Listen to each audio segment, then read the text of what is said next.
여러분, 지금 이 시간에 이 영상을 틀고 계시다는 건 아마 우연이 아닐 거예요. 어쩌면 지금 새벽일 수도 있고, 어쩌면 한낮인데도 마음이 한밤중처럼 어두울 수도 있어요. 천장을 바라보며 눈을 감지 못하는 밤이 있으시죠. 눈은 감겨 있는데 머릿속은 쉬지 않는 밤도 있으시죠. 돈 걱정, 건강 걱정, 자식 걱정, 노후 걱정, 그 걱정들이 이불처럼 온몸을 덮어와서 숨쉬기조차 무겁게 느껴지는 그런 밤 말이에요. 저는 그 무게를 알아요. 저도 그런 밤을 수없이 보냈던 사람이니까요. 여러분 중에 이런 분이 계실 거예요. 평생 성실하게 살았어요. 누구보다 부지런했어요. 새벽부터 밤까지 일하고 아끼고 참고 버텼어요. 그런데 돈은 손에 쥐는 족족 빠져나가요. 모으면 무슨 일이 생기고 여유가 생기려 하면 또 어디선가 구멍이 뚫려요. 제사도 한번 빼먹은 적 없어요. 명절이면 성묘도 꼬박꼬박 다녀왔어요. 조상님 앞에 부끄러울 것 하나 없이 살았어요. 그런데 왜 이 집안은 나아지질 않는 걸까? 아이들은 취직이 안 되고 배우자는 아프고 빚은 줄지 않고 밤마다 가슴을 짓누르는 이 답답함의 정체가 도대체 뭔지 모르겠다고 느끼시는 분. 여러분, 저한테 잠깐만 귀를 기울여 주세요. 그건 여러분의 잘못이 아니에요. 여러분이 게으르거나 부족해서가 아니에요. 그건 하나의 실이 끊어져 있기 때문이에요. 아주 오래전에 여러분도 모르는 사이에 조상님과 여러분을 잇고 있던 보이지 않는 실 하나가 끊어진 거예요. 그리고 그 실이 끊어진 채로 수십 년을 살아온 거예요. 오늘 제가 여러분께 드리고 싶은 이야기는 바로 이것이에요. 여러분의 조상님은 무덤에 안 계십니다. 이 말을 듣는 순간 놀라셨을 수도 있어요. 혹은 무슨 뜻인지 바로 이해가 되지 않으실 수도 있어요. 괜찮아요. 천천히 말씀드릴게요. 우리는 오랫동안 조상님을 만나러 산소에 갔어요. 꽃을 사들고 제수를 차리고 먼 길을 달려가서 무덤 앞에 절을 했어요. 그것이 도리라고 배웠고 그렇게 해야 조상님이 기뻐하시고 그래야 후손에게 복이 온다고 믿어왔어요. 그런데 여러분, 저는 수십 년 동안 사람들의 운명을 살펴보면서 하나의 진실을 깨달았어요. 무덤에 가는 것만으로는, 꽃을 놓는 것만으로는, 절을 하는 것만으로는 그 실이 이어지지 않는다는 것을요. 조상님은 그곳에만 계시지 않아요. 조상님은 여러분이 생각하는 것보다 훨씬 더 가까운 곳에 계세요.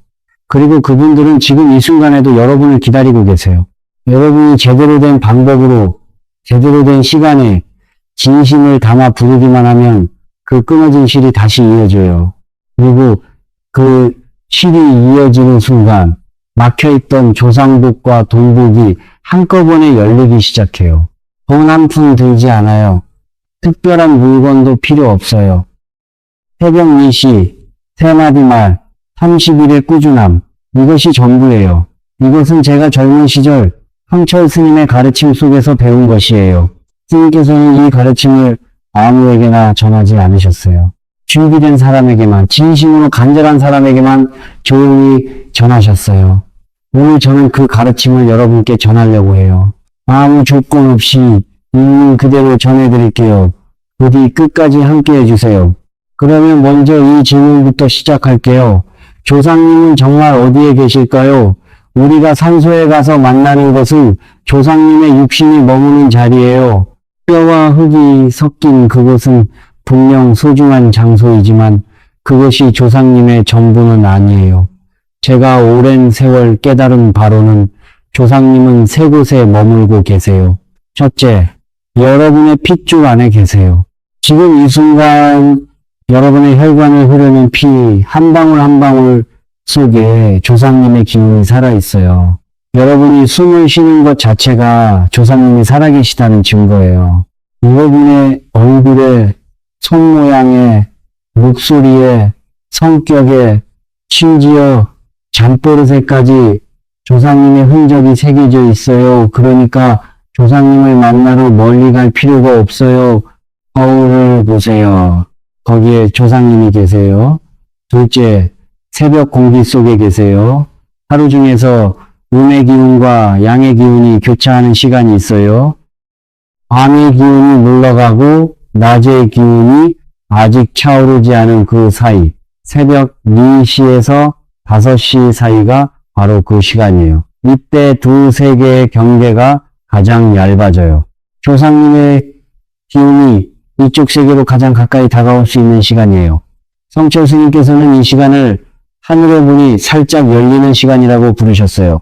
이때 여러분이 입을 열어 조상님을 부르면 그 소리는 낮에 하는 것보다 100배는 더 멀리 더 깊이 울려 퍼져요. 셋째, 여러분의 고요한 마음 속에 계세요. 이것이 가장 중요해요.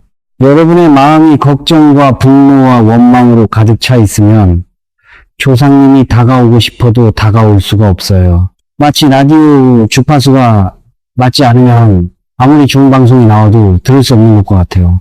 마음이 고요해지는 순간 주파수가 맞아요. 그때 비로소 조상님과 여러분 사이에 통로가 열려요. 그래서 성로를 100번 가도 마음이 형식에만 머물러 있으면 연결이 되지 않는 거예요. 반대로 무덤에 가지 못하더라도 새벽에 진심을 담아 조상님을 부르면 그 연결은 훨씬 깊고 강하게 이루어져요. 전화를 생각해 보세요. 번호를 누르기만 하고 아무 말도 하지 않으면 상대방이 여러분의 마음을 알 수 있을까요? 연결은 번호를 누르는 것이 아니라 진심을 담은 목소리를 전하는 것이에요. 이제 여러분이 가장 궁금해하실 부분을 말씀드릴게요. 그 세 마디가 무엇이냐는 것이죠. 성철 스님께서는 이렇게 가르치셨어요. 새벽 4시에 일어나서 아무것도 하지 말고 조용한 자리에 앉아서 눈을 감고 3번의 말을 소리내어 하라고요. 왜 3번인지부터 말씀드릴게요. 숫자 3은 동양 철학에서 아주 깊은 의미를 가지고 있어요. 하늘과 땅과 사람, 천지인의 의미예요. 한국의 민간 신앙에서도 불교에서도 숫자 3은 완전함을 뜻해요. 3번의 말은 각각 다른 곳을 향해요. 첫 번째 말은 하늘을 향한 소리예요. 호명이에요. 여러분의 조상님을 이름 그대로 불러야 해요. 할아버지, 할머니, 아버지, 어머니, 그리고 이름 모를 먼 옛날의 모든 선조님들, 제가 이 세상에 존재할 수 있게 해주신 모든 분들이요, 이렇게 부르는 거예요. 이것은 문을 두드리는 것과 같아요. 여러분이 누구인지를 밝히고 조상님과의 연결을 여는 첫 번째 열쇠예요. 두 번째 말은 땅을 향한 소리예요. 감사해요. 조상님의 육신이 쉬고 있는 대지를 향해 제가 오늘까지 살아있음에 감사합니다. 이렇게 말하는 거예요. 이 감사의 말은 마른 나무 뿌리에 물을 붓는 것과 같아요. 여러분과 조상님을 잇는 인덕의 실에 생명을 불어넣는 거예요. 오래도록 물을 주지 않아 말라있던 뿌리가 이 한마디에 다시 촉촉해지기 시작해요. 세 번째 말은 여러분의 가장 가까운 곳을 향한 소리예요. 발언이에요. 조상님, 저희 가정의 길을 열어주소서, 자식들이 건강하게 제 갈 길을 찾게 해주소서, 가족 모두 평안하고 집안이 흥하게 해주소서, 이렇게 소원을 담아 말하는 거예요. 이것은 운동이 흘러갈 방향을 정해주는 것과 같아요. 감사로 깨운 에너지가 어디로 가야 하는지 여러분이 직접 길을 내어주는 거예요. 여기서 아주 중요한 것이 하나 있어요. 반드시 소리를 내서 말해야 해요. 마음속으로만 생각하면 안 돼요. 성철 스님께서 이런 말씀을 하신 적이 있어요. 입 밖으로 나온 말은 살아있는 에너지이고 머릿속에 머무는 말은 죽은 에너지라고요. 소리는 공기를 타고 퍼져요. 진동을 만들어요. 그 진동이 새벽의 얇은 경계를 뚫고 조상님께 닿아요. 그리고 조상님이 가장 먼저 알아보는 것이 무엇인지 아세요? 바로 자기 후손의 목소리예요. 세상 어떤 소리보다 먼저 가장 정확하게 알아보시는 것이 핏줄의 목소리예요. 그러니까 작은 소리라도 괜찮아요. 속삭여도 괜찮아요. 그러나 반드시 입술을 움직이고 소리를 내야 해요. 자, 여기까지 들으시면 이렇게 생각하실 수도 있어요. 그러면 나도 오늘 당장 시작하면 되겠구나. 맞아요. 오늘 당장 시작하셔도 돼요. 그런데 여러분, 제가 반드시 해야 할 이야기가 하나 더 남아 있어요. 이것을 모르고 시작하면 30일을 해도 아무 변화가 없을 수 있어요. 어떤 분들은 30일을 넘기고 석 달을 해도 변하지 않았다고 하세요. 왜 그럴까요? 한 손으로는 문을 열고 있는데 다른 한 손으로는 그 문을 닫고 있기 때문이에요. 조상님의 복을 막는 5가지를 반드시 알고 계셔야 해요. 첫째, 조상님을 원망하는 것이에요. 우리 집안은 대대로 가난해. 조상님이 뭘 해주신 게 있어 물려받은 것도 없는데 이런 말을 입 밖으로 내거나 마음속으로 품는 것, 이것이 가장 무서운 거예요. 원망의 한마디 한마디가 가위가 되어서 은덕의 실을 잘라내요. 여러분, 조상님이 남기신 것이 아무것도 없다고 느끼실 수 있어요. 하지만 한 가지만은 분명해요. 여러분이 지금 숨을 쉬고 계시잖아요. 그 첫 번째 숨, 그것을 주신 분이 조상님이에요.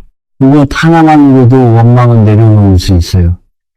둘째, 형제자매 사이에 재산이나 제사 문제로 다투는 것이에요. 집안에 갈등이 있으면 조상님이 편히 머무를 수가 없어요. 성철 스님께서 이런 말씀을 하셨어요. 자식들이 서로 칼을 겨누고 있는 집에서 조상님이 어떻게 편히 앉아 계시겠느냐고요. 완벽하게 화해하지 못하더라도 괜찮아요. 마음속에서라도 원망을 내려놓는 것, 그것만으로도 조상님은 알아채세요. 행동으로 당장 바꾸지 못해도 마음의 칼부터 내려놓으면 그것으로 첫걸음은 된 거예요. 셋째, 길을 잊어버리거나 오랫동안 산소를 찾지 않는 것이에요. 이것은 도덕적으로 나쁜 사람이란 뜻이 아니에요. 바쁘고 힘들어서 잊을 수 있어요. 하지만 그것은 연결이 끊어진다는 의미예요. 오래된 친구를 떠올려 보세요. 10년 동안 연락 한 번 없던 친구에게 갑자기 부탁을 하면 그 친구가 선뜻 도와줄 수 있을까요? 관계란 지속적인 연결 속에서 유지되는 거예요. 어렵게 생각하지 마세요. 기회를 달력에 적는 것, 그것이 다시 이어붙이는 첫 번째 행동이에요. 넷째, 형식만 갖추고 마음이 없는 것이에요. 매일 새벽에 일어나서 세 마디를 하긴 하는데 그냥 해야 하니까 하는 거예요. 숙제처럼, 출석 체크처럼 의무적으로 하는 거예요. 혹은 더 심한 경우가 있어요. 조상님을 마치 현금인출기처럼 대하는 거예요.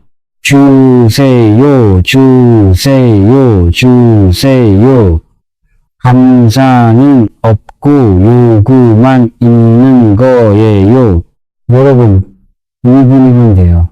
1분이라도 진심을 담으면 1시간 동안 건성으로 하는 것보다 100배 강해요. 짧아도 괜찮아요. 짧더라도 진심이면 돼요. 다섯째, 이것이 가장 위험한데 중간에 그만두는 것이에요. 열을 했는데 아무 일도 안 일어나요. 보름을 했는데 여전히 힘들어요. 그래서 포기해요. 여러분, 이것이 가장 안타까운 거예요. 왜냐하면 포기하는 그 순간이 바로 변화가 시작되려 하는 순간인 경우가 너무 많기 때문이에요. 성철 스님께서 이렇게 말씀하셨어요. 문이 막 열리려는 순간에 돌아서는 것이 가장 어리석은 일이라고요. 씨앗을 심고 3일만에 파보는 사람은 없잖아요. 싹이 안 보인다고 씨앗이 죽는 것이 아니에요. 보이지 않는 곳에서, 흙 속 깊은 곳에서 뿌리가 자라고 있는 거예요. 여러분, 여기서 잠깐 한 분의 이야기를 들려드릴게요. 경기도에 사시는 58살 여성분의 이야기예요. 이분 남편이 사업 실패로 큰 빚을 지셨고 두 자녀 모두 대학을 나왔지만 취업이 되지 않아 집에서 지내고 있었어요. 부인도 몸이 많이 망가져서 제대로 일을 할 수 없는 상태였어요. 이분이 어떤 경로 저의 이야기를 듣게 되셨는지는 모르겠지만 새벽 4시에 3번 말하는 것을 시작하셨어요. 첫 주에는 아무 일도 일어나지 않았어요. 그냥 새벽에 일어나서 어둠 속에서 조용히 말하고 다시 눕는 게 전부였어요. 포기하고 싶었다고 하더라고요. 그런데 이상하게도 열흘쯤 되니까 마음이 조금 달라지기 시작했대요. 뭔가 바깥에서 변한 건 아닌데 안에서 뭔가 가라앉는 느낌이 들었대요. 열나흘째 되는 날 꿈을 꾸셨어요.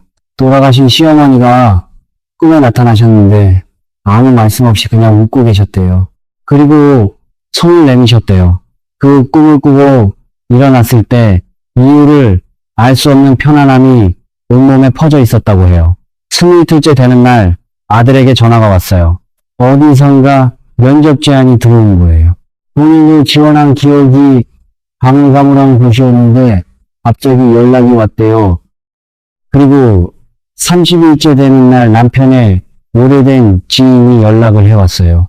큰 기회는 아니었지만 작은 일거리를 소개해 주셨고 그것이 물꼬가 되어 조금씩 상황이 풀리기 시작했어요. 이분이 저한테 이렇게 말씀하셨어요. 하늘이 도운 건지 조상님이 도운 건지 모르겠지만 한 가지는 확실하다고. 먼저 제 안에서 뭔가가 변했다고. 세상이 변하기 전에 제 마음이 먼저 변했다고요. 저는 이 말이 이 모든 가르침의 핵심이라고 생각해요. 여러분, 우리는 종종 바깥에서 답을 찾으려고 해요. 좋은 부적, 좋은 방향, 좋은 날짜, 좋은 물건, 이런 것들이 도움이 안 되는 것은 아니에요. 하지만 그것은 껍데기예요. 열매의 껍질이지 씨앗이 아니에요. 진짜 씨앗은 여러분의 마음이에요. 부적이 아무리 비싸도, 향이 아무리 좋아도, 재물이 아무리 풍성해도, 마음이 원망과 불안과 탐욕으로 가득 차 있으면 복이 들어올 자리가 없어요. 꽉 찬 그릇에 물을 더 부을 수 없는 것과 같아요. 이것을 비워야 새물이 들어와요. 그래서 새벽의 실천이 단순히 무언가를 구하는 행위가 아니에요. 비우는 행위예요. 감사를 말할 때마다 원망이 한 줌씩 빠져나가요. 조상님을 부를 때마다 외로움이 조금씩 녹아요. 소원을 빌 때마다 두려움 대신 희망이 그 자리를 채워요. 매일 아침 묵은 물을 한 바가지씩 퍼내는 거예요. 그래야 맑은 물이 새로 차오를 수 있어요. 성철 스님께서는 이런 말씀도 하셨어요. 빈 마음이 가장 부유한 마음이라고요. 가진 것이 없어 보이지만 모든 것을 받아들일 수 있는 마음, 그것이 진정한 부자의 마음이라고요. 여러분이 매일 새벽 3마디를 말하면서 하는 일은 사실 마음을 비우는 수행이에요. 복을 구하는 것이 아니라 복이 들어올 자리를 만드는 거예요. 저는 이 일을 오래 해왔어요. 수많은 분들의 사주를 보고 가정의 풍수를 살피고 운명의 흐름을 읽어왔어요. 그 긴 세월 동안 제가 가장 확실하게 깨달은 것이 하나 있다면 진짜 변화는 조용히 온다는 거예요. 천둥처럼 오지 않아요. 로또에 당첨돼도 오지 않아요. 이른 아침 해가 뜨듯이 와요. 어둠 속에서 조금씩, 아주 조금씩 하늘이 밝아지다가 어느 순간 문득 고개를 들면 온 세상이 환해져 있는 거예요. 여러분의 마음이 먼저 밝아지면 세상이 그것을 비추기 시작해요. 마음이 거울이에요. 거울이 흐리면 세상도 흐려 보이고 거울을 닦으면 세상도 맑아 보여요. 여러분, 이제 거의 마무리할 시간이에요. 오늘 이 이야기를 끝까지 들어주신 여러분께 진심으로 감사드려요. 끝까지 함께 해주셨다는 것 자체가 여러분의 마음이 이미 준비되어 있다는 뜻이에요. 여러분의 운명은 하늘이 미리 정해놓은 것이 아니에요. 운명은 매일 아침 여러분이 어떤 선택을 하느냐에 따라 다시 짜여요. 새벽 4시에 눈이 뜨는 것, 그것은 하나의 선택이에요. 조상님께 감사를 전하는 것, 그것도 하나의 선택이에요. 마음속의 원망을 내려놓는 것, 그건 역시 하나의 선택이에요. 이 세 가지 선택을 30일 동안 이어가면 여러분의 운명은 조금씩 새로운 길을 내기 시작해요. 하루는 씨앗이에요. 열흘은 싹이에요. 30일은 꽃이에요. 그 꽃이 피어나는 것을 저는 수많은 산 위에서 직접 목격해 왔어요. 여러분 지금 잠시 하던 일을 멈추고 할 수 있다면 두 손을 가만히 모아보세요. 눈을 감으셔도 좋고 살짝 내려 깔으셔도 좋아요. 제가 여러분을 위해 한 말씀 드릴게요. 이 영상을 보고 계신 모든 가정에 조상님의 응덕이 고루 스며들기를 빕니다. 막혀있던 재물의 길이 활짝 열리기를 빕니다. 고생하고 있는 자녀분들이 반드시 제 자리를 찾기를 빕니다. 아프신 분은 건강히 돌아오고 걱정이 많은 분은 그 걱정이 눈 녹듯이 사라지기를 빕니다. 오랫동안 잊고 있었던 웃음소리가 다시 여러분의 집안에 가득 울려 퍼지기를 진심으로 빕니다. 복은 먼 곳에 있지 않아요. 복은 매일 새벽 여러분의 입술 위에서 기다리고 있어요. 여러분, 지금 가장 마음이 걸리는 것이 무엇인지 댓글로 남겨주세요. 돈 문제일 수도 있고, 가족 문제일 수도 있고, 건강 문제일 수도 있어요. 무엇이든 괜찮아요. 저는 여러분의 댓글을 한 줄 한 줄 읽어요. 그리고 다음 영상에서 그 고민들을 함께 풀어보려고 해요. 그리고 하나 더 부탁드려도 될까요? 댓글에 이렇게 적어보세요. 마치 이미 이루어진 것처럼 적는 거예요. 2026년 우리 가정은 건강하고 화목합니다. 이렇게요. 이것을 적고 나서 다른 분의 댓글에 하트를 눌러주세요. 여러분이 다른 분의 소원에 하트를 누르는 그 순간 여러분은 그분에게 복을 전하는 사람이 되는 거예요. 복을 전하는 사람에게는 반드시 복이 돌아와요. 이것이 응덕의 원리예요. 이 영상이 여러분의 마음에 조금이라도 닿았다면 구독 버튼을 눌러주세요. 저는 영상 하나하나를 복의 씨앗이라고 생각해요. 여러분이 구독을 눌러주시면 그 씨앗이 더 많은 분들에게 날아갈 수 있어요. 지금 힘든 시간을 보내고 있는 누군가에게 이 영상이 새벽녘에 작은 등불이 될 수 있도록 도와주세요. 저는 다음 영상에서 또 찾아뵐게요. 늘 여러분 곁에 있을게요. 새벽이 오면 잊지 마세요. 여러분의 조상님은 무덤이 아니라 바로 여러분의 목소리가 닿는 곳에 계세요.